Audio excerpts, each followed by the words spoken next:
ભારતીય કોસ્ટગાર્ડે મધદરિયે કર્યું rescue operation. અરબ સાગરમાં વિદેશી જહાજમાં ફસાયેલાઓનું રેસ્ક્યુ કરવામાં આવ્યું। લાઇબેરિયાના ધ્વજવાળા કન્ટેનરનું જહાજ નમી ગયું હતું।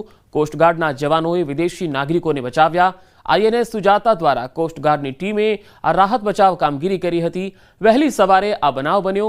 કોસ્ટગાર્ડના દિલધડક ઓપરેશનમાં વિદેશના તમામ નાગરિકો સુરક્ષિત હોવાનું સામે આવ્યું છે।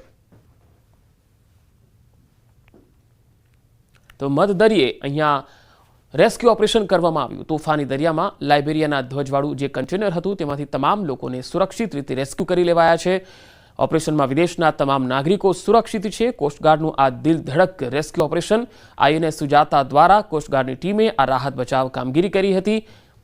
લાઇબેરિયાના ધ્વજવાળા કન્ટેનરનું જહાજ નમી ગયું હતું ત્યારે કોસ્ટગાર્ડને આ માહિતી મળતા જ કોસ્ટગાર્ડના જવાનોએ વિદેશી નાગરિકોને બચાવ્યા।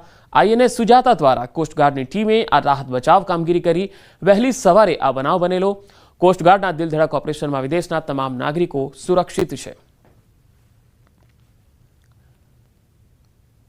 હવામાન વિભાગની સંભવિત વાવાઝોડાની આગાહીને પગલે ભાવનગર તંત્ર સતર્ક બન્યું। જિલ્લાના ઘોઘા બંદર, અલંગ શિપ બ્રેકિંગ યાર્ડ અને મહુવા બંદર પર લગાવવામાં આવ્યું છે 1 નંબરનું સિગ્નલ।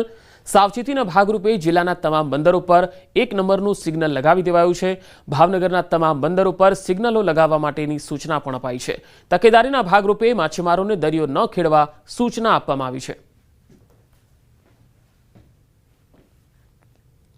તો આ બુલેટિનમાં અત્યારે આટલું જ। નમસ્કાર।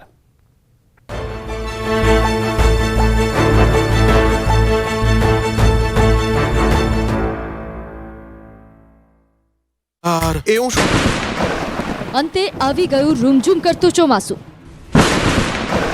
કેરળમાં ચોમાસાની પધરામણી। ગુજરાતમાં ક્યારથી બેસશે ચોમાસું? જેની આતુરતાપૂર્વક રાહ જોવાઈ રહી હતી તે ચોમાસું અંતે ભારતમાં પધારી ચૂક્યું છે।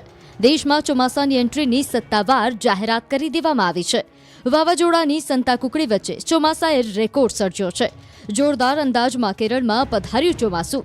8 દિવસ પહેલા ચોમાસાની પધરામણી થઈ ગઈ છે। છેલ્લા 16 વર્ષમાં સૌથી વહેલું પહોંચેલું ચોમાસું કેરળ પહોંચ્યું છે। છેલ્લે 2009માં 23 મેએ પહોંચ્યું હતું ચોમાસું। કેરળ બાદ 15 દિવસમાં ગુજરાત પહોંચતું હોય છે ચોમાસું। સામાન્ય કરતાં અઠવાડિયું વહેલું પહોંચ્યું ચોમાસું। અગાઉ 2001 અને 2009માં 23 મેએ ચોમાસું બેઠું હતું। સામાન્ય રીતે 1 જૂન